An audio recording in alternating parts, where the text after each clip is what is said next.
Good afternoon everyone.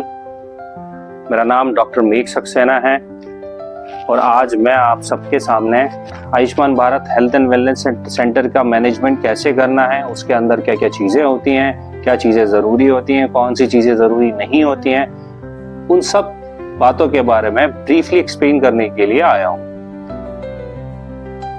हमारा topic जैसे कि management of health and wellness centre है। Health and wellness centre government के इंस्टीट्यूट्स होते हैं जो MP government all over India सभी जगह पर आपको मिलेंगे। मैं क्योंकि एमपी से हूँ इसलिए मैं बात अभी यहाँ एमपी के करने वाला हूँ। ऑलमोस्ट चीज़ें सिमिलर होती हैं और तो हम यहाँ से शुरू करते हैं। हेल्थ एंड वेलनेस सेंटर को नॉर्मल नाम देते हैं फैसिलिटी, आपकी हेल्थ फैसिलिटी के बारे में। जैसा कि आप सभी ने मोस्ट ऑफ द जो भी मेरा लेक्चर्स देख रहे होंगे, आप सभी डॉक्टर होंगे, आप सभी ने कम्युनिटी मेडिसिन सब्जेक्ट पढ़ा होगा। उसमें हमको पता है सभी को कि एक पीएचसी और एक सीएचसी कैसे बनती है, कितनी पॉपुलेशन के बीच में बनती है, कहाँ बनती है, कैसे वो रन होती है। फिर भी मैं भूल गया हूँ शायद, तो एक बार और आपको ये चीज बता देता हूँ। हम यहाँ भी बात करते हैं एक प्राइमरी हेल्थ सेंटर की। प्राइमरी हेल्थ सेंटर जो कि एक 30,000 की पॉपुलेशन के बीच में एक प्राइमरी हेल्थ सेंटर को होना होता है एज पर गाइडलाइन। अब बात करते हैं हम प्राइमरी हेल्थ सेंटर के बारे में। तो उस हेल्थ सेंटर में हम गेट के अंदर एंटर करने से लेकर के उसका फाइनल मैनेजमेंट तक, फाइनल आउटकम तक की बात करेंगे कि क्या क्या वहां होना चाहिए, कितना एचए आपके पास होना चाहिए, क्या क्या इक्विपमेंट मस्ट हैं, क्या आपकी रिस्पॉन्सिबिलिटीज हैं, आपकी ड्यूटी आवर्स क्या हैं। एक एक बात हम यहाँ पर डिस्कस करने वाले हैं। हमने सीखा कि आयुष्मान भारत योजना का उद्देश्य हर नागरिक को अफोर्डेबल और एक्सेसिबल हेल्थ सुविधा देना है। अब जानते हैं इस योजना के अलग अलग कंपोनेंट्स के बारे में। अब हम देखते हैं हम कौन कौन से मॉड्यूल्स इस प्रशिक्षण में पढ़ने वाले हैं। हेल्थ सेंटर की बेसिक जरूरतें। इसमें हम जानेंगे कि एक हेल्थ सेंटर को चलाने के लिए कौन कौन सी जरूरी चीजें होनी चाहिए। जरूरी एलिमेंट्स इस भाग में समझेंगे कि हेल्थ वेलनेस सेंटर को असरदार बनाने वाले मुख्य एलिमेंट्स कौन कौन से होते हैं। आरोग्य मंदिर का मेन उद्देश्य। इसमें सीखेंगे कि आरोग्य मंदिर बनाने का मकसद क्या है और इसका फोकस किस पर होता है। Coordinated primary health care delivery. यहां हम जानेंगे कि अलग अलग हेल्थ वर्कर्स और सिस्टम मिलकर सेवाएं कैसे पहुंचाते हैं। दूसरे फायदे। Team based incentive. इस मॉड्यूल में पढ़ेंगे कि टीम में मिलकर काम करने पर क्या फायदे मिलते हैं और इंसेंटिव कैसे दिए जाते हैं। जन आरोग्य समिति, स्ट्रक्चर, रोल्स और फाइनेंशियल मैनेजमेंट। इसमें समझेंगे कि जन आरोग्य समिति कैसे बनती है, उसमें कौन लोग होते हैं और पैसों का उपयोग कैसे होता है। रिकॉर्ड रखने का तरीका इस भाग में सीखेंगे कि हेल्थ सेंटर में रिकॉर्ड कैसे और क्यों सही तरीके से रखा जाता है। कंक्लूजन। इसमें हम पूरे प्रशिक्षण का सार जानेंगे और समझेंगे कि इन सारी बातों को जमीनी स्तर पर कैसे लागू किया जाए।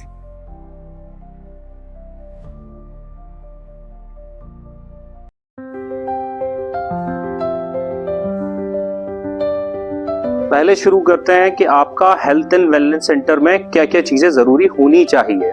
बेसिक जो चीजें हैं बस हम उसकी बात करेंगे अभी।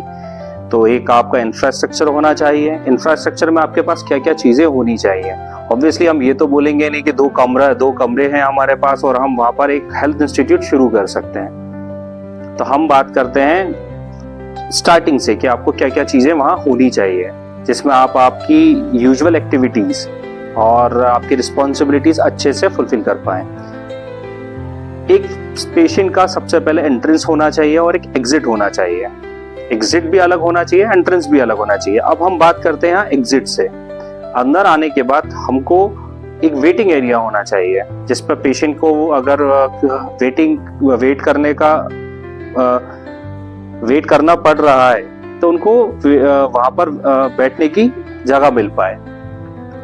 एक वहां पर होता है दवा वितरण केंद्र जिसपे पेशेंट को दवाइयां मिलती हैं। एक होता है आपका लैब जहां पर एक लैब संचालित की जाती है। एक आपका ड्रेसिंग रूम होता है जिसके अंदर आप अगर प्राथमिक स्वास्थ्य केंद्र में है तो प्री रेफरल ड्रेसिंग, छोटी मोटी ड्रेसिंग, ये आप लोग वहां पर आसानी से कर पाए। इतना स्पेस हमको वहां पर होना चाहिए। एक डॉक्टर्स ड्यूटी रूम होना चाहिए, एक डॉक्टर्स ओपीडी रूम होना चाहिए जहां पर एक डॉक्टर बैठ करके आप पेशेंट्स को अच्छे से देख सके। उसमें प्रॉपर इल्यूमिनेशन होना चाहिए। एक लेबर रूम होना चाहिए जिसमें डिलीवरीज आराम से हो जाएं। उसमें भी प्रॉपर इल्यूमिनेशन होना चाहिए। टेम्परेचर मेंटेन होना चाहिए। प्लस एक वार्ड होना चाहिए, separate ward for male and female.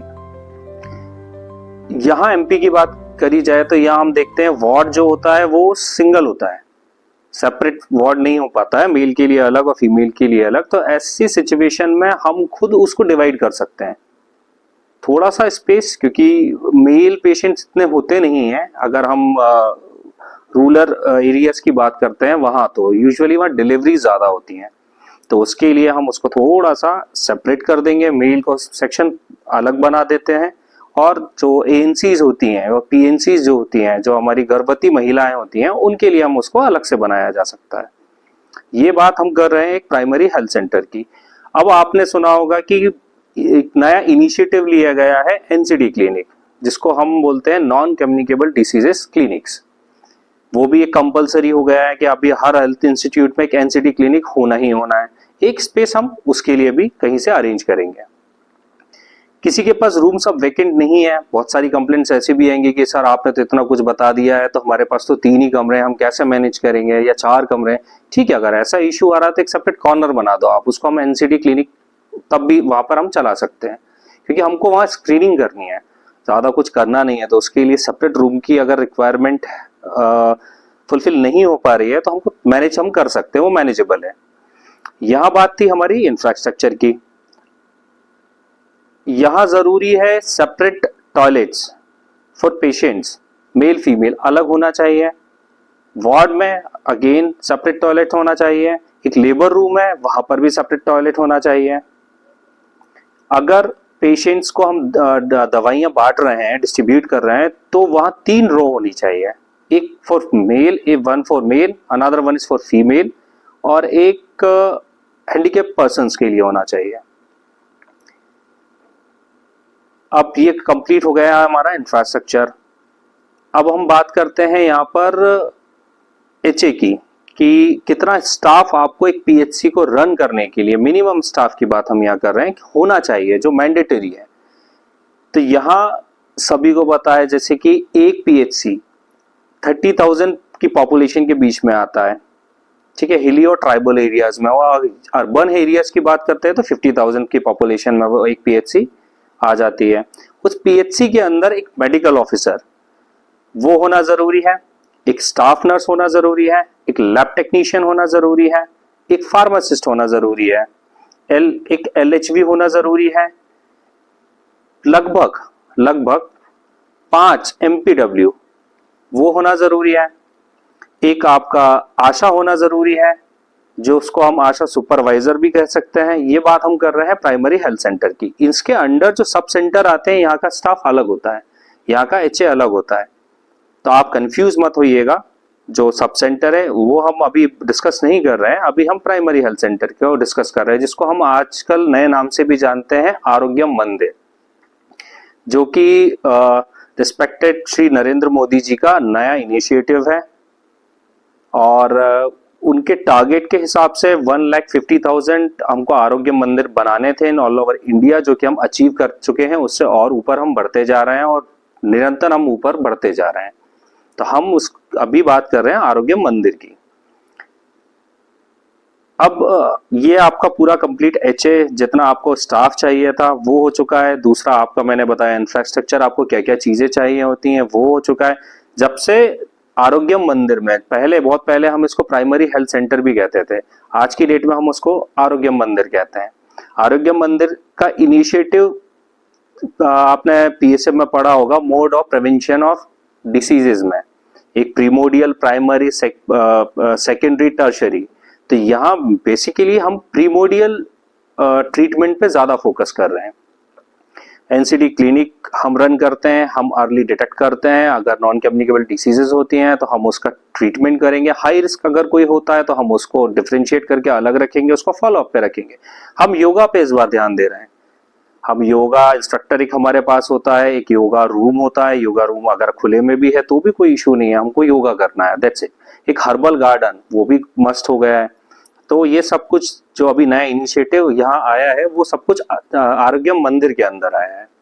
Primary health centre में पहले ये सब चीजें नहीं होती थी, तो अब कुछ चीजें तब में और अब में जो फर्क आया है वो मैं आपके साथ अभी शेयर कर रहा हूँ। यहाँ बात हो चुकी है अपने पूरे स्टाफ की, आपके पास क्या क्या एचए होना चाहिए।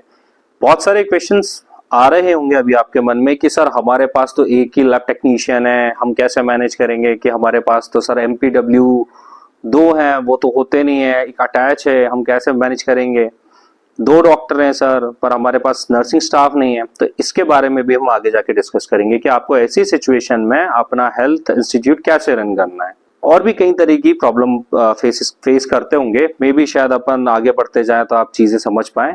जितना पॉसिबल होगा मैं आपका डाउट बिना क्वेश्चंस के क्लियर करने की कोशिश करूंगा। हमने सीखा कि एक हेल्थ सेंटर को चलाने के लिए कौन कौन सी बेसिक चीजें जरूरी होती हैं, जैसे बिल्डिंग, स्टाफ और दवाएं।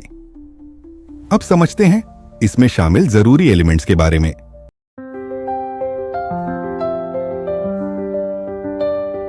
अभी हम बात करते हैं बेसिक एलिमेंट्स, क्या क्या चीजें एक प्राइमरी हेल्थ सेंटर आज की डेट में जिसको हम आरोग्य मंदिर बोलते हैं वो रन करने के लिए हमको क्या क्या चीजें मस्ट हैं, मतलब क्या क्या प्लेटफॉर्म मस्ट हैं। प्लेटफॉर्म की बात की जाए तो फ्री मेडिकेशन, हमको फ्री दवाइयां देनी है, जिसको हम बोलते हैं मुफ्त उपचार हमको करना है, मुफ्त दवाइयों का वितरण भी करना है। दूसरा हमारे पास अब हाईटेक हो चुकी है तो हमारे पास एक आईटी सिस्टम वहां पर आ चुका है।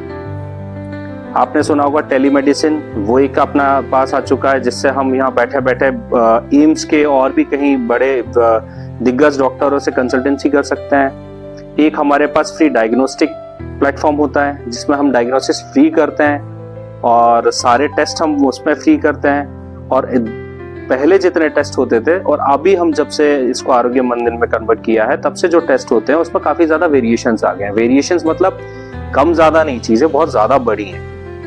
जो चीजें पहले हम हायर सेंटर पर जाकर के डायग्नोसिस कर पाते थे वो आज हम एक पीएचसी में भी बैठ के कर सकते हैं। इसमें बहुत सारे तरह के टेस्ट होते हैं। इसमें आप बड़े से बड़ा टेस्ट में कुछ कॉमन नाम लेना चाहूंगा, CKMB ट्रॉपटी आप यहाँ कर सकते हैं, आप LFT, आप RFT, आप KFT, CBC, ऐसे बड़े बड़ी चीजें आप यहाँ बैठ के आराम से कर सकते हैं। आज से पहले हम सिर्फ हीमोग्लोबिन ही नाप पाते थे कि उसका गर्भवती महिला तो उसका हीमोग्लोबिन अभी कितना है, बड़ा है कि कम हुआ है। मलेरिया हम देख पाते थे, टीबी भी हम डायग्नोस कर पाते थे। बस इसके बाद जो चीजें होती थी उसके लिए हमको रेफर करना पड़ता था, पर अब हम उसको रेफर नहीं करते हैं। तो ये एक डायग्नोस्टिक सिस्टम है जो भी मतलब 4 स्तंभ में से एक तीसरा स्तंभ हम डायग्नोस्टिक सिस्टम को मान सकते हैं। एक हमारे पास आता है टेली कंसल्टेशन सर्विसेज। इसमें टेलीमेडिसिन अगेन एक इम्पॉर्टेंट रोल प्ले करता है। प्लस इसमें हमारे पास डेटा जो हम जनरेट कर रहे हैं वो डेटा हम कैसे यूज कर सकते हैं, हमारा वो हम ग्राफ देखेंगे कि किस डिसीज को लेकर के हम ज्यादा ऊपर जा रहे हैं, किस डिसीज को हम नीचे लेकर आ रहे हैं। उससे भी हम अपने फैसिलिटी के आसपास के लोगों को मेडिकली हेल्प कर सकते हैं। हमने सीखा कि हेल्थ वेलनेस सेंटर के की एलिमेंट्स जैसे आउटरीच, कम्युनिटी पार्टिसिपेशन और रेफरल सिस्टम्स कितने जरूरी होते हैं। अब जानते हैं आरोग्य मंदिर का उद्देश्य क्या होता है।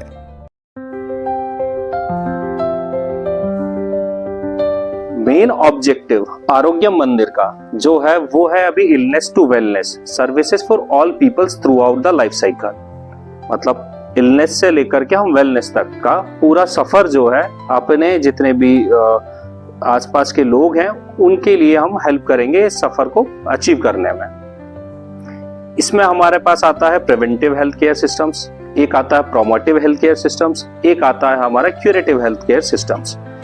प्रिवेंटिव जिसको हम प्रिवेंट कर सकते हैं, जैसे कि हम हाइपरटेंशन है, डायबिटीज है, पहले से उसको हम प्रिवेंट करेंगे, जो कि NCD non communicable diseases clinic के थ्रू हम बहुत इजीली बहुत अच्छे से कर पा रहे हैं। प्लस बहुत सारे गवर्नमेंट के प्रोजेक्ट्स चलते हैं, बहुत सारी योजनाएं होती हैं, उसके बिहाफ पर भी हम पहले और अब में हम डायग्नोस कर पा रहे हैं। आज से पहले हमारे ही परिवार में किसी को शुगर होती थी, डायबिटीज, मधुमेह जिसको बोलते हैं, 10 साल तक उस पेशेंट को डायबिटीज की बीमारी होती थी और वो उसको इस चीज का पता भी नहीं होता था कि वो डायबिटीज से सफर कर रहा है। ऐसी हाइपरटेंशन है, नहीं पता होता है। जब कुछ ज्यादा ही क्रिटिकल सिचुएशन आ जाती है, पेशेंट एडमिट होता है, वो डायग्नोस करते हैं, तब पता चलता है अरे आपको तो बीपी की बीमारी है। शुगर का भी HbA1c टेस्ट करने पर पता चलता है आपका तो 10.5 11.9 ऐसा बढ़ा हुआ, आप तो काफी टाइम से शुगर पेशेंट है और उनको पता भी नहीं है। तो यहाँ हम बात करते हैं प्रिवेंटिव हेल्थ केयर की। अगर हम इस चीज को NCD क्लिनिक के थ्रू कंपलसरी डायग्नोस करते हैं, 30+ एज के जो भी पेशेंट हमारे पास आते हैं उनका हम बीपी कंपलसरी लेते हैं, हम उनका शुगर की जांच हम कंपलसरी करते हैं, ये सब कुछ हम मॉनिटर करते हैं, बीपी हम करते हैं, तो हम हाइपरटेंशन को अर्ली डिटेक्ट कर सकते हैं और उसको प्रिवेंट कर सकते हैं कि नहीं तुमको बीपी है और उससे कुछ होने वाली जो बीमारी है, हार्ट की और जो समस्याएं हैं, हम उसको टैबलेट दे करके वहीं रोकेंगे। शुगर अगर है, हमको वहां पर डिटेक्ट होती है कि नहीं इनका जो है RBS बड़ा आ रहा है, तो फिर हम उनके और भी इन्वेस्टिगेशन करा करके शुगर की दवाइयां दे करके शुगर से होने वाली जो और बीमारियां हैं उसको हम रोक सकते हैं। टीबी है, लेप्रेसी है, ये सब कुछ हमारा प्रिवेंटिव हेल्थ केयर सिस्टम में आ जाता है। प्रमोटिव हेल्थ केयर सिस्टम में हम बताते हैं उनको क्या खाना चाहिए, कैसे खाना चाहिए। फिट इंडिया मूवमेंट हम यहाँ पे रन करते हैं। योगा वेलनेस, जैसा कि अभी मैंने आपको अभी कुछ टाइम पहले डिस्कस किया था कि एक योगा इंस्ट्रक्टर भी है, एक योगा का एनवायरनमेंट होता है जिसमें योगा भी किया जाता है, जो कि पेशेंट के लिए भी है, नियर बाय पॉपुलेशन के लिए भी है, आपके लिए और आपके स्टाफ के लिए भी है। आप बिल्कुल करें जा करके और मोटिवेट करें। 42 हेल्थ कैलेंडर्स डेज, एक हम अपना हेल्थ कैलेंडर डेज भी आ चुका है जिसको हम सेलिब्रेट करते हैं। ये सब कुछ हमारा प्रोमोटिव हेल्थ केयर सिस्टम के अंदर आता है, जो कि एक आरोग्य मंदिर, एक प्राइमरी हेल्थ सेंटर में हमको रन करना होता है। थर्ड पर हम आते हैं क्यूरेटिव हेल्थ केयर सिस्टम पर, जिसके अंदर बेसिक ट्रीटमेंट यहाँ मेन रोल प्ले होता है एक डॉक्टर का। अभी तो हमारा एक टीम वर्क था कि हम पूरी टीम मिलकर के ये सब कुछ कर रहे हैं। योगा कर रहे हैं तो योगा इंस्ट्रक्टर है, हम उसका साथ दे रहे हैं, हम उसको कंपनी दे रहे हैं, हम भी कर रहे हैं। क्यूरेटिव हेल्थ केयर में हमारा मेन काम डॉक्टर का होता है, जिसमें उसको डायग्नोस करना होता है कि कोई भी पेशेंट किस कंप्लेंट से आया, वो उसको डायग्नोस करेगा, उसका ट्रीटमेंट करेगा, उसका फॉलो अप करेगा।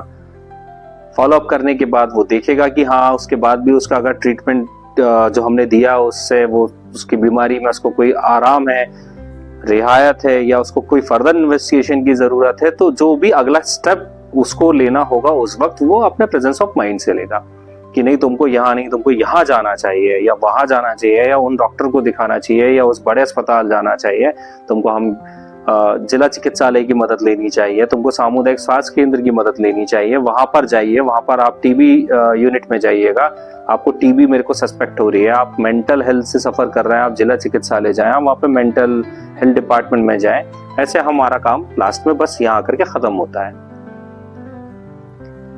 आप लोग सब लोग बोलते होंगे कि नहीं डॉक्टर वाला काम बचा नहीं है, अगर वो गवर्नमेंट डॉक्टर है कि हमसे तो सब बस अब सारे काम कराए जाते हैं, बस जो हमारा मेन काम है कि डायग्नोसिस ट्रीटमेंट वही हमसे रह जा रहा है, बाकी फील हमको दे देते हैं, ये दे देते हैं, वो दे देते हैं। ऐसा कुछ भी नहीं है। आप बिल्कुल डायग्नोस करें।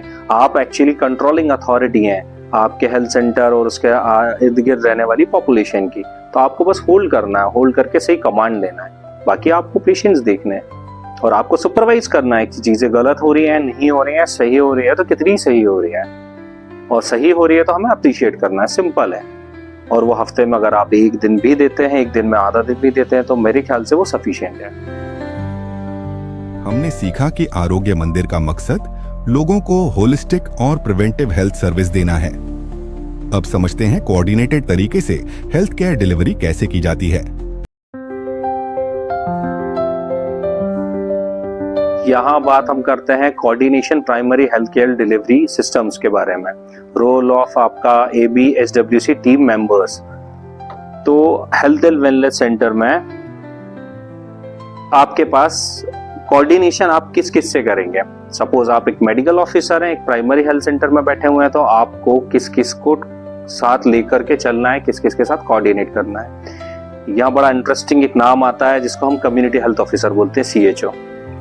यूजुअली बहुत सारे मेरे प्रीवियस लेक्चर्स में भी जो मेडिकल ऑफिसर्स थे वो यही कहते थे कि अरे CHO तो सर सुनते नहीं है, CHO तो सर ऐसा है, CHO तो अपना मनमानी करते हैं। मैं आज इस वीडियो के माध्यम से आपको बताना चाहता हूँ, CHO अगर है तो आपका बर्डन जो है वो मोर देन 50% CHO के रहने की वजह से कम हो रहा है। CHO एक इतना बड़ा अम्ब्रेला है जिसके अंदर आप आराम से बैठे हुए हो और खराब वेदर से बचे हुए हो। तो CHO की रिस्पॉन्सिबिलिटीज को अप्रिशिएट करना चाहिए। एक बहुत अच्छा इनिशिएटिव है कम्युनिटी हेल्थ ऑफिसर, और जिससे मैं मानता हूँ आप और आपके क्षेत्र का काफी बर्डन कम होता है। अगर आप उसको डाटा वाइज चेक करेंगे तो आपको पता चल जाएगा। वो भी एक अच्छा एक्टिव और इम्पोर्टेंट रोल प्ले कर रहे हैं हमारे हेल्थ सिस्टम में। एक कम्युनिटी हेल्थ ऑफिसर हो गया है।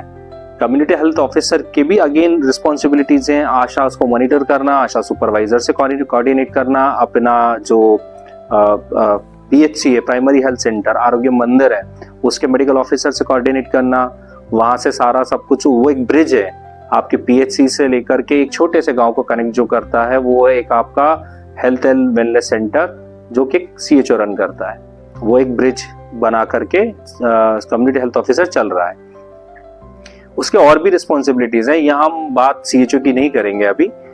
दूसरा एक आपके पास आता है ANM और एक MPW, जिसको हम मल्टीपर्पस वर्कर भी बोलते हैं। MPW मल्टीपर्पस वर्कर्स, जैसा कि मैंने बताया, आप शायद नाम से ही समझ रहे होंगे कि उसके क्या क्या काम हो सकते हैं। एक MPW बहुत कुछ कर सकता है। उसको अगर हम देखा जाए हमारे पूरे हेल्थ सिस्टम में हम देखेंगे तो एक मेडिकल ऑफिसर्स के बाद अगर कोई सबसे ज्यादा हाईली ट्रेन्ड पर्सन है तो एक MPW है, क्योंकि वो मल्टीपर्पस वर्कर है। कभी उसको कोल्ड चेन हैंडलर बना दिया जाता है, कभी उसको वैक्सीन कैरियर गाय भी बना दिया जाता है, कभी वो बेचारा टीकाकरण के लिए भी चला जा सकता है, कुछ भी कर सकता है। इसीलिए वो है, वो एक बहुत इंपॉर्टेंट पार्ट है आपकी फैसिलिटी का। उससे भी आपको कोऑर्डिनेट करके चलना चाहिए, क्योंकि हमको हमारी हेल्थ फैसिलिटी के अलावा पूरी फील्ड भी संभालनी है। बहुत सारी चीजें होती हैं, टीकाकरण होता है, रूटीन इम्यूनाइजेशन होता है, ये सब कुछ फील्ड में चलता है। आप अकेले एक मेडिकल ऑफिसर सब जगह नहीं जा सकते, तो आपकी हेल्प के लिए ही वहां पर MPW जैसे कैंडिडेट्स वहां पर हैं, जो कि आप उनसे कोऑर्डिनेट कर सकते हैं कि कहाँ है, किधर कितना वैक्सीन पहुंचा, कितना लगा है टीका। कोई अगर इमरजेंसी आती है तो MPW है जो बिल्कुल वहां पर जाकर उसका सब्स्टिट्यूट बनेगा और हेल्प करेगा। फिर आ जाती है हमारे पास आशा। आशा बहुत मेहनती होती हैं, बहुत ज्यादा काम करती हैं।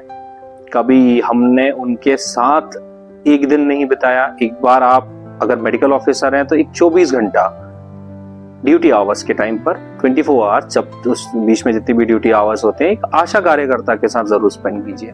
फिर आप देखिए वो एक एक घर जा करके कैसे मैनेज करती है, कैसे कन्विंस करती है, कैसे आपके लिए वो आपकी हेल्थ फैसिलिटी को और ऊपर ले जाने में मदद करती है, पेशेंट्स की ट्रीटमेंट के लिए हेल्प करती है, उनके अर्ली डायग्नोसिस में हेल्प करती है।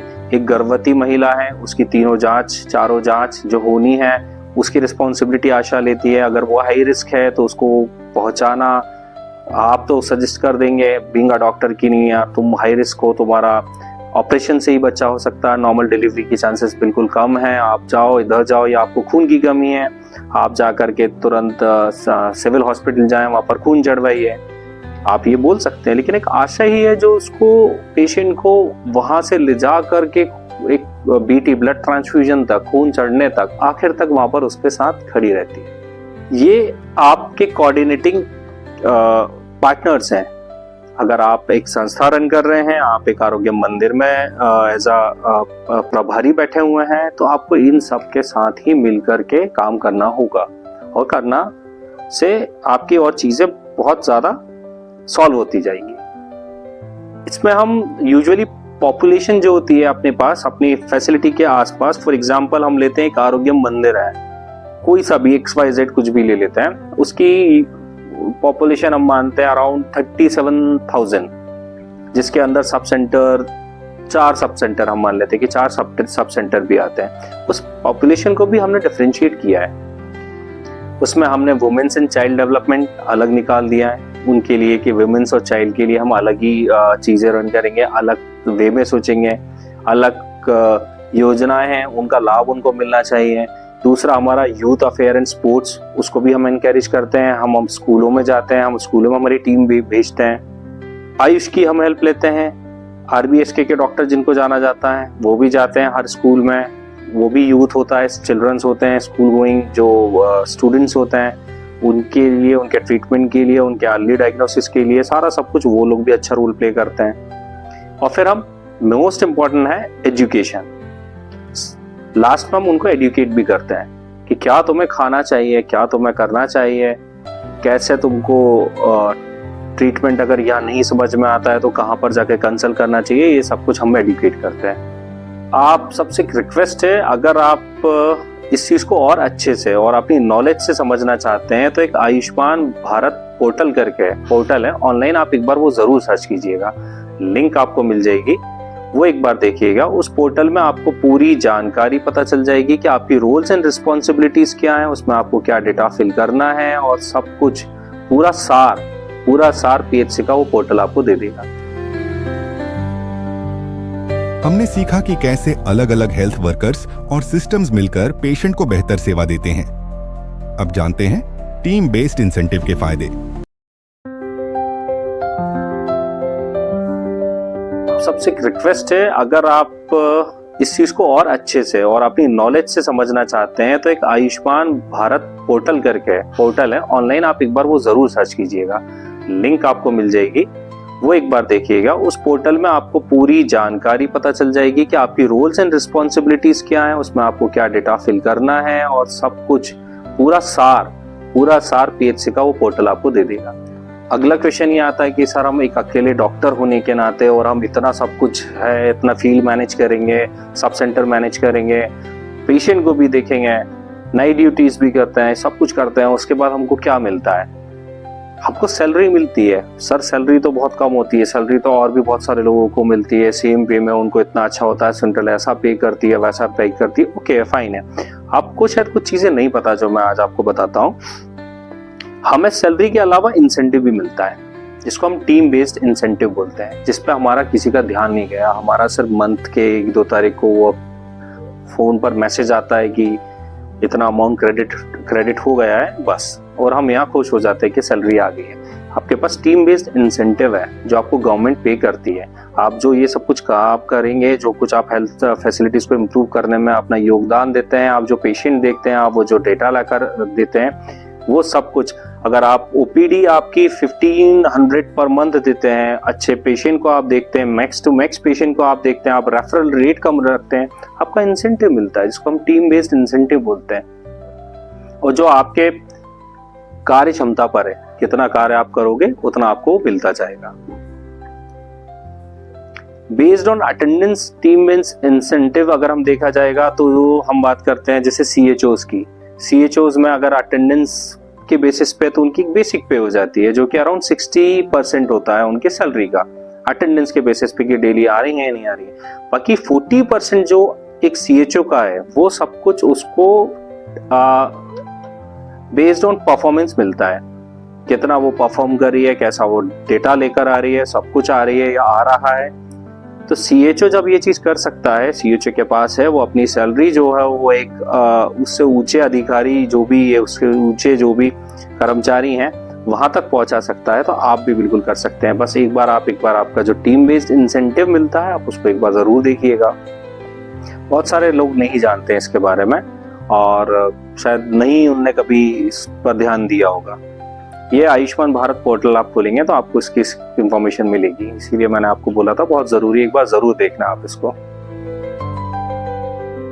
हमने सीखा कि अगर हेल्थ टीम मिलकर काम करती है तो उन्हें इंसेंटिव्स भी दिए जाते हैं, जिससे मोटिवेशन बढ़ता है। अब जानते हैं जन आरोग्य समिति के स्ट्रक्चर और रोल्स के बारे में।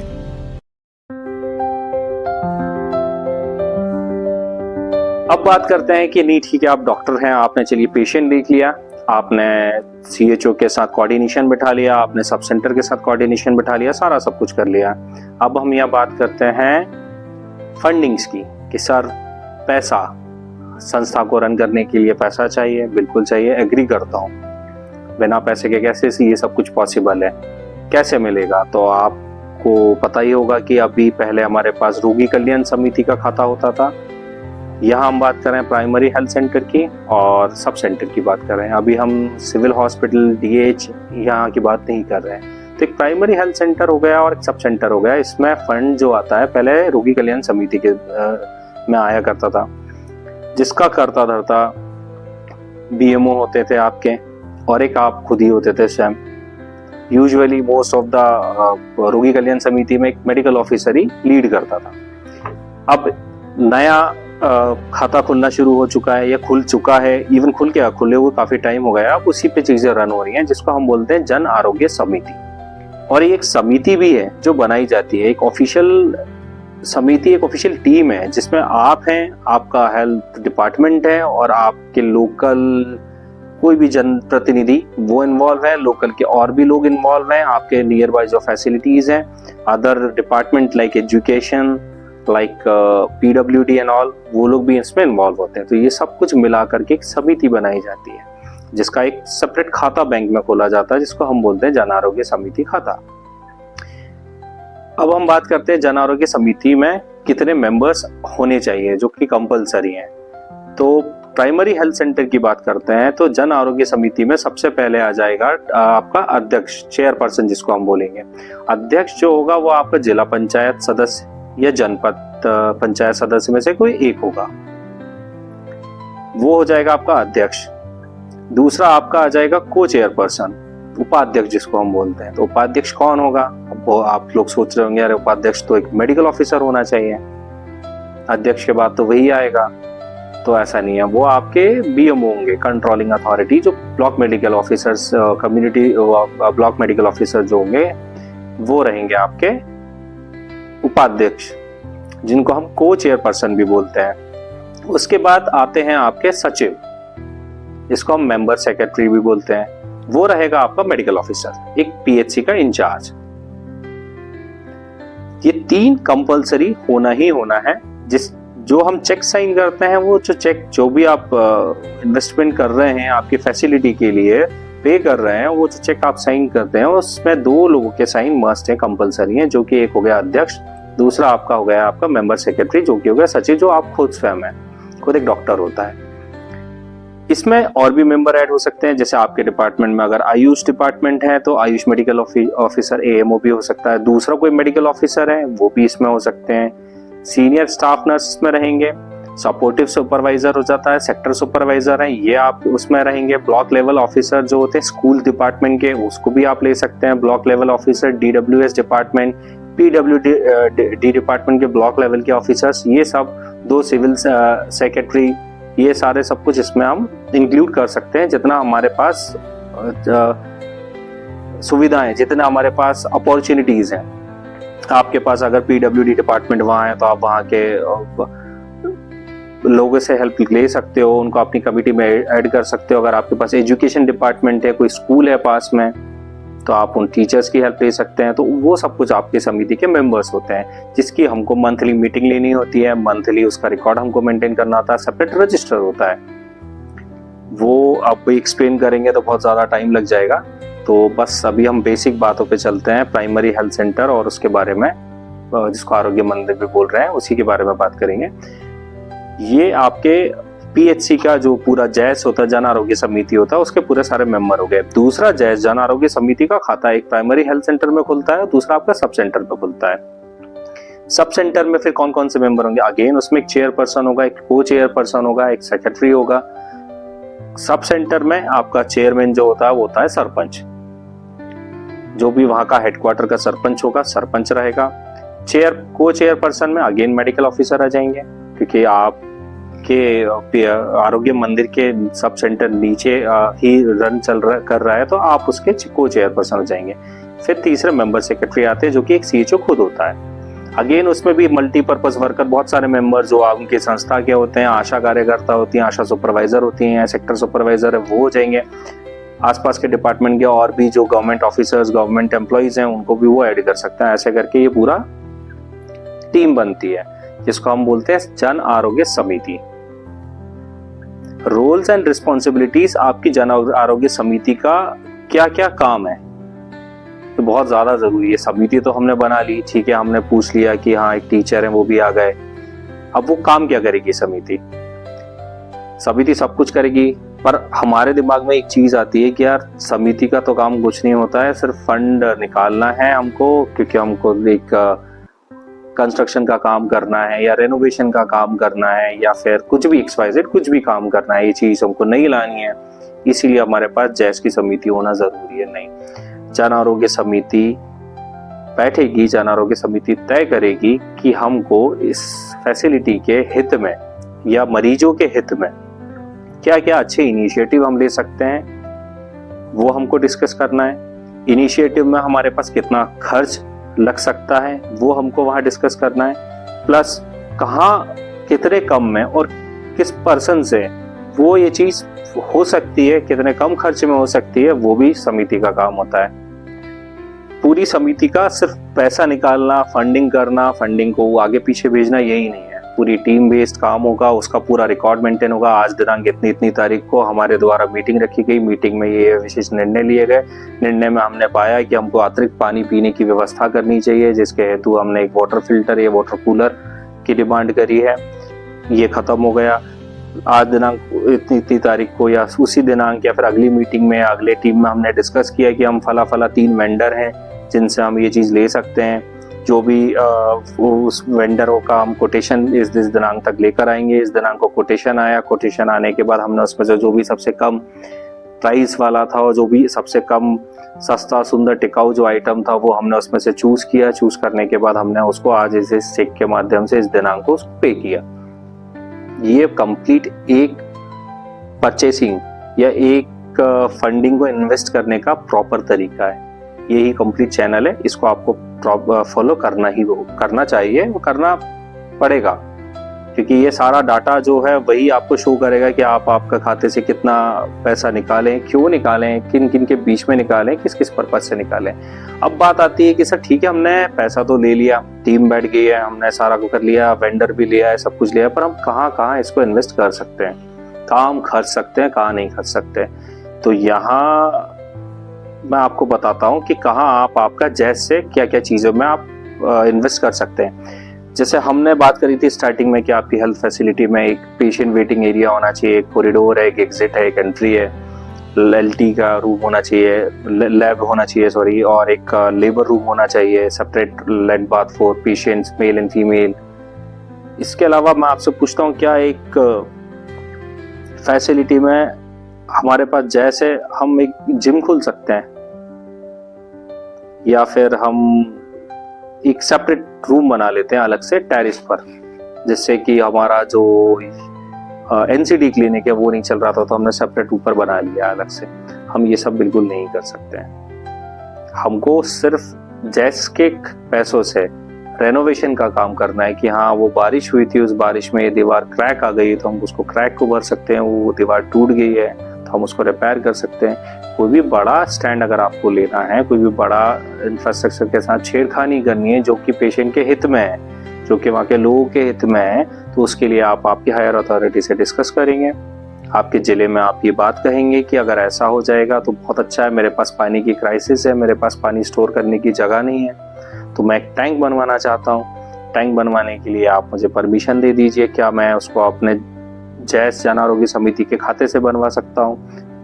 हो सकता हो जिले से ये बोला जाए आपसे कि नहीं आप मत कीजिए, वो हम आएंगे या हम हेल्प करेंगे आपकी उसको बनवाने में। ये भी हो सकता है वो कह सकते हैं ठीक है आप जैस के थ्रू इसको करवा सकते हैं, तो हम यहाँ आगे बढ़ेंगे। अदरवाइज ऐसा कोई बड़ा हमको इनिशिएटिव नहीं लेना है इस फंड से। इमरजेंसी रेफरल ट्रांसपोर्ट, हाँ हम बिल्कुल कर सकते हैं, पहला। दूसरा सप्लाईज इन केस ऑफ अगर कोई सप्लाई, फॉर एग्जांपल हमने वैक्सीन पहुंचाया है और सब सेंटर तक हमको वैक्सीन पहुंचाना है और वैक्सीन जिस गाड़ी से पहुंचाया है वो गाड़ी खराब हो चुकी है और वो वैक्सीन खराब हो सकती है क्योंकि वो टाइमली नहीं पहुंची, उसका टेम्परेचर मेंटेन नहीं हो पा रहा है, वहाँ हम अपना प्राइवेट व्हीकल या कोई और दूसरा अरेंजमेंट करके उसका पेमेंट हम जन आरोग्य समिति से कर सकते हैं। कुछ एसेंशियल ड्रग्स और डायग्नोस्टिक टूल्स जो हमको ज़रूरी हैं, वाकई में बहुत ज़रूरी हैं पेशेंट की जान को बचाने में, वो हम ले सकते हैं। ऑल्दो बहुत लंबी चौड़ी अब ड्रग लिस्ट हमको मिल चुकी है गवर्नमेंट की तरफ से, जो कि मोर देन सफिशिएंट है, पर फिर भी पर्टिकुलर कुछ लगता है आपको कि नहीं यार इस दवा से इस चीज़ में हेल्पफुल होगा या इस लोकल पॉपुलेशन में बड़ी हेल्प करेगी, तो आप उसको परचेज कर सकते हो। हेल्थ प्रमोशन में फॉर एग्जांपल आप आईसी लगाते हैं, आप फ्लैक्स लगाते हैं और योजनाओं के बारे में उसको बारे में आप लोगों को अवेयर करते हैं, वहाँ पर आप इस चैच का पैसा को यूज़ कर सकते हैं। मेंटेनेंस ऑफ आपका HWC health and wellness centre का इंफ्रास्ट्रक्चर का मेंटेनेंस, जैसा कि मैंने अभी आपको बताया कि कहीं से पानी लीकेज कर रहा है, कुछ भी हो रहा है तो आप उसको कर सकते हैं। इलेक्ट्रिसिटी में इशू आ गया है तो आप उसको कर सकते हैं। अपकीप ऑफ हॉस्पिटल अपना HWC प्रमाइसेस फॉर एग्जांपल साफ सफाई के लिए अगर आपको कुछ चाहिए कि नहीं मैं उसको साफ रखना चाहता हूँ तो, या फ्रेगनेंस के लिए स्पेशली कुछ लेना चाहता हूँ, गमले लेकर आना चाहता हूँ, कुछ हर्बल प्लांट्स मुझे लेकर आने हैं, नए लेकर आने हैं, तो वह हम कर सकते हैं। अब यहाँ हम आते हैं कहाँ हम नहीं कर सकते हैं, तो आप बिल्कुल ध्यान दीजिएगा इस पे। जहाँ आप बिल्कुल मैंडेटरी नहीं कर सकते हैं वो है आपका रेगुलर मेंटेनेंस सर्विसेज। अगर हम बोले कि नहीं ठीक है सर मेरे पास फार्मासिस्ट नहीं है तो मैंने जन आरोग्य समिति से एक फार्मासिस्ट को हायर कर लिया, आप बिल्कुल नहीं कर सकते हैं। जो चीज़ रेगुलर है उसके लिए आपको ऊपर जिले में आपको डिमांड करनी होगी, ऊपर आपको रिक्वेस्ट करनी होगी, वहाँ से आपकी फुलफिल की जाएगी। अभी आपको सिर्फ रेगुलर मेंटेनेंस सर्विसेज में कोई ध्यान नहीं देना है जन आरोग्य समिति के खाते से।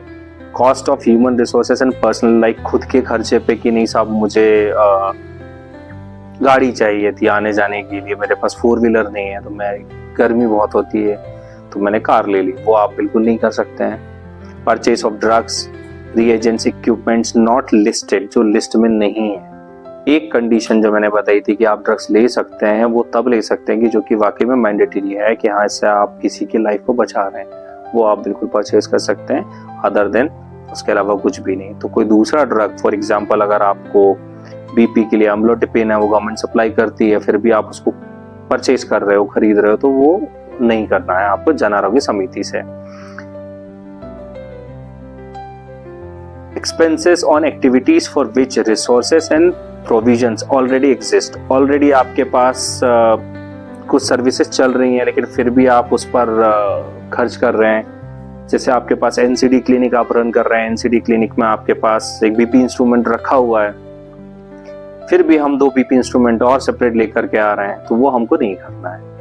अगर आपका पास है और चीज़ें वो रन कर रही हैं तो आप उसको जन आरोग्य समिति से नहीं लेना है। कई लोग मैंने देखा है जिनके पास NCD क्लिनिक का काफ़ी लोड होता है, वो एक BP इंस्ट्रूमेंट इधर रखेंगे, एक BP इंस्ट्रूमेंट इधर रख देते हैं, 2 बंदे बैठ जाते हैं और BPयाँ लेना शुरू फटाफट निपटाना है, तो BP इंस्ट्रूमेंट आप जन आरोग्य समिति के खाते से परचेज नहीं कर सकते। हाँ अगर आपके पास लोड बहुत ज़्यादा आप डिमांड कर सकते हैं। Building, open air, indoor air, gymnasium, other exercise equipments, ये सारा मैंने बता दिया आपको पहले ही। आप चाहें कि नहीं बाजू में मैं अपना एक सेपरेट कमरा बना लूँ तो वो बिल्कुल पॉसिबल नहीं है। मैं सेपरेट किचन वहाँ बना लूँ खुद का जिसमें मैं अपना खुद का कुकिंग करूँ, खाना बनाऊँ, तो वो सब आपको नहीं करना है। तो यहाँ बात हो गई है जन आरोग्य समिति में आप कैसे वो समिति बनेगी, कितने मेंबर्स होने वाले हैं, क्या क्या रोल्स एंड रिस्पॉन्सिबिलिटीज हैं समिति का। जन आरोग्य समिति में आपके पास जो फंड आता है आप उसको कैसे यूज कर सकते हैं। एक और इम्पोर्टेंट क्वेश्चन, आपके पास जन आरोग्य समिति में कितना फंड आता है। सबसे बड़ी बात, कोई कहता है कि सर हमें तो फंड मिला ही नहीं, सर हमें तो फंड आता ही नहीं। नहीं, बिल्कुल सबको मिलता है। एक नॉमिनल फंड है जो सभी को रूटीन वाइज मिलता है। जहां हम बात करते हैं सब सेंटर की तो 50,000 के आसपास आपको ईयरली वहां मिल जाता है। हम बात करते हैं आपका urban health and wellness centre के बाद तो 1,75,000 के आसपास फंड आपको मेंटेनेंस वाला मिलता है जो कि जन आरोग्य समिति में जाता है। कुछ लोग कहेंगे कि सर मेरे पास तो जैस में 3 लाख रुपए है, 4 लाख रुपए है। हाँ, आपने शायद एनक्वास और ये कायाकल्प जैसी जो सर्विसेज हैं उसमें कुछ अचीव किया होगा, उसका विनिंग प्राइस होगा, वो आपको मिल गया होगा। पर हम अगर अनटाइड फंड की बात करेंगे जो कि जन आरोग्य समिति में सीधा क्रेडिट होता है तो वो अप्रोक्स 175,000 जो कि 2 इंस्टॉलमेंट में आता है। अब बात आती है कि सर मेरे पास बहुत क्राइसिस है पानी की, पानी बहुत दूर से आना होता है, मेरे 1 लाख एग्जाम्पल है, 1,70,75,000 रुपए जो मेरा अनटाइड फंड आता है तो वो तो वैसे ही खर्च हो जाता है।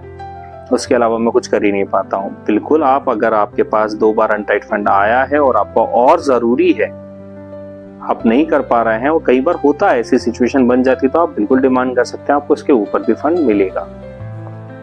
बाकी इतना बेसिक फंड मिलता ही है। अगर हम इस फंड को नहीं यूज करते हैं तो वो फंड लैप्स हो जाता है, और जहाँ जरूरी है वहां हमको इस फंड को यूज करना ही चाहिए। हमने सीखा कि जन आरोग्य समिति कैसे बनती है, उसमें कौन कौन से सदस्य होते हैं और फंड्स का सही इस्तेमाल कैसे होता है। अब समझते हैं कि रिकॉर्ड रखना क्यों जरूरी है।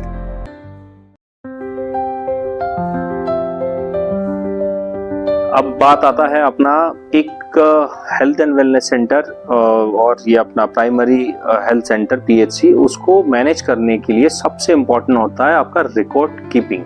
आप रिकॉर्ड कैसे रख रहे हैं, आपको हर चीज का रिकॉर्ड मेंटेन करना होगा। अब जब से आरोग्य मंदिर में कन्वर्ट हुआ है, अब ये सब कुछ ऑनलाइन हो गया, पोर्टल के थ्रू जाने लगा है। तो ये रिकॉर्ड्स जो होगा आपका DO डाटा एंट्री ऑपरेटर है वो मॉनिटर करेगा, जिससे आप HIMS पोर्टल के थ्रू आप खुद भी देख सकते हैं। आपके पास हाई रिस्क ANC कितनी आई हैं, उसका डाटा ऑनलाइन आपको बिल्कुल मेंटेन करना है। यही आपका इंसेंटिव में कन्वर्ट होता है। आपने आज डाला कि मेरे पास हाई रिस्क ANC 5 आई थी, मेरे पास बच्चे एडोलेसेंट इतने बच्चे आए थे, मेरे पास ऐसे डायबिटिक पेशेंट थे, इतने मेरे पास कैंसर पेशेंट थे, ऐसा आप उसको सेपरेट भरते जाएंगे।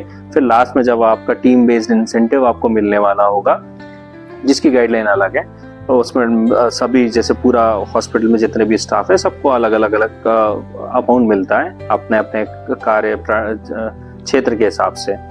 तो वो अगर आप लेना चाहते हैं तो उसमें आपको इस चीज की जरूरत पड़ेगी, डेटा की। तो डेटा आपको कहाँ से मिलेगा? पोर्टल से मिलेगा। तो पोर्टल को आपको मेंटेन करना है। अब बात करते हैं हम मेंटेनेंस आपका इस जन आरोग्य समिति का, उसका आप रिकॉर्ड कीपिंग कैसे करेंगे? तो जन आरोग्य समिति का सिंपल सा आता है, जिसको आप लाल किताब भी बोलते हैं नॉर्मली, वैसे तो उसको हम कैश बुक बोलते हैं। वो मेंटेन करना बिल्कुल जरूरी है। कब कितना पैसा आया, कितना पैसा खर्चा, कितना पैसा आया तो कितना इंटरेस्ट आया, इसके ऊपर एक वास्ट लेक्चर है जो कि फिर कभी अपन देखेंगे, पर आप उसको जरूर इम्पोर्टेंस दीजिएगा। कैश बुक को यूजुअली हम नेग्लेक्ट कर देते हैं, हम ध्यान नहीं देते हैं। फिर जब ऑडिट का टाइम आता है जो कि साल के लास्ट में होता है, तब हम एक्टिवेट होते हैं, फिर हम कैश बुक खोलते हैं और हमको हिसाब नहीं मिलता है क्या रे उस दिन और उसका, और हमें ही नहीं पता है कि कितना खर्च हो गया। इंटरेस्ट है तो इंटरेस्ट कितना आ गया, बैंक में पैसा रखा, इंटरेस्ट तो आ जाएगा, इंटरेस्ट आया तो आप उसको कैसे कहाँ शो करोगे, क्या लिखना है। तो अगर आप स्टार्टिंग से उसको मेंटेन करेंगे तो आपको कोई प्रॉब्लम नहीं होगी। और मैंने जहाँ तक देखा है, प्रीवियस स्टूडेंट से भी मैंने जब मिला हूँ, तो मुझे कंक्लूजन यही निकला कि 100% में से 80 to 85% कैश बुक मेंटेन नहीं कर रहे हैं रेगुलर बेसिस पर। तो मैं चाहूंगा और रिक्वेस्ट करूंगा आप सभी से कि आप सब अगर प्रभारी हैं किसी भी संस्था के, तो कैश बुक को from the very first day, जब से आप प्रभार लिया है आपने, तब से मेंटेन करना शुरू कर दें। और एक बार आप उसकी आदत बना लेंगे, और बहुत सिंपल है, ज़्यादा कॉम्प्लिकेटेड नहीं है, बस आप आदत बना लेंगे तो फिर वो लास्ट तक आपका चलता जाएगा। ऑडिट के वक्त आपको बिल्कुल कंफ्यूजन नहीं होना है। आपका कैश बुक, आपका बिल, वाउचर सब कुछ लेकर के आपको सिंपल जाना है और फेयर ऑडिट करके आपको वापस आना है। यहाँ हमारा जन आरोग्य समिति की बातें पूरी खत्म होती हैं, जो कि बहुत ज़्यादा ज़रूरी है। काफ़ी टाइम इस टॉपिक पर मेरे से बहुत सारे डाउट्स पूछे जाते थे, जो मोस्ट ऑफ द डाउट्स मैंने शायद शेयर कर लिए हैं कि सर मैं अपनी चैम्बर में AC लगाना चाहता हूँ, क्या मैं जैस के खाते से लगा सकता हूँ? स्टूडेंट ने मुझसे ये भी पूछा था। तो अच्छा लगेगा, मैं आपसे पूछता हूँ, अगर अपन अपने किसी रिलेटिव को किसी हॉस्पिटल में दिखाने लेकर जाते हैं और वो बोलते हैं, हम डॉक्टर को दिखाते हैं, डॉक्टर का चैम्बर बिल्कुल AC लगा हुआ है, एकदम अच्छा, एकदम कूलिंग टेम्परेचर मेंटेन किया हुआ, उन्होंने बढ़िया चल रहा है, उन्होंने कहा जाकर भर्ती हो जाओ। हम फिर उसके बाद अपने रिलेटिव को वार्ड में ले जाकर के लिटा देते हैं। 2 दिन तुम्हें भर्ती रहना पड़ेगा, 2 दिन के बाद हम देखेंगे, 2 दिन तक तुम भर्ती हो जाओ। वो 2 दिन तक वहां सिर्फ पंखे की हवा में बैठा हुआ और गर्मी में बैठा है, और आप जब वहां गए थे वहां। तो ऐसे ही आपको भी ऐसा कोई इक्विपमेंट, ऐसा कोई इंस्ट्रूमेंट, ऐसा कोई अपैरेटस, ऐसी कोई चीज़ों पे खर्चा नहीं करना है, जो पेशेंट के हित में पहले सोचना है। आपके लेबर रूम में सबसे पहले AC होना चाहिए, आपके वार्ड में AC होना चाहिए, आपके पेशेंट जहाँ वेटिंग एरिया है, जहाँ बैठते हैं, वहाँ AC होना चाहिए। गवर्नमेंट प्रोवाइड कर रही है लेबर रूम के लिए और वार्ड के लिए गवर्नमेंट ने प्रोवाइड किया, लेकिन फिर भी अगर वो खराब होता है तो आपका फर्ज बनता है कि जन आरोग्य समिति से सबसे पहले उसका मेंटेनेंस करवाने के बाद आप उसको रखाएं। कुछ ही है वारंटी, बहुत 2 साल 3 साल वारंटी जा चुकी है, चलता था अब तो बंद हो गया, नहीं, आप उसको मेंटेन करवाएंगे आपके जन आरोग्य समिति से। पहले पेशेंट के बारे में सोचेंगे, पहले अस्पताल के बारे में सोचेंगे, आखिरी में आप आपके चैम्बर के बारे में सोचेंगे। और जो जरूरी है आपको आपके चैम्बर में वो आपको मिल जाता है, एक चेयर, टेबल, स्टूल, एक पेशेंट ऑब्जर्वेशन टेबल, बढ़िया से इल्यूमिनेशन वाला लाइट और बाकी जो छोटी मोटी चीजें होती हैं। इसके अलावा आपको क्या चाहिए, तो इसी में आपको मैनेज करना है। हमने सीखा कि पेशेंट रिकॉर्ड्स और रोजमर्रा की जानकारी सही तरीके से मेंटेन करना हेल्थ सिस्टम के लिए बहुत जरूरी है। अब जानते हैं इस कोर्स का पूरा सार।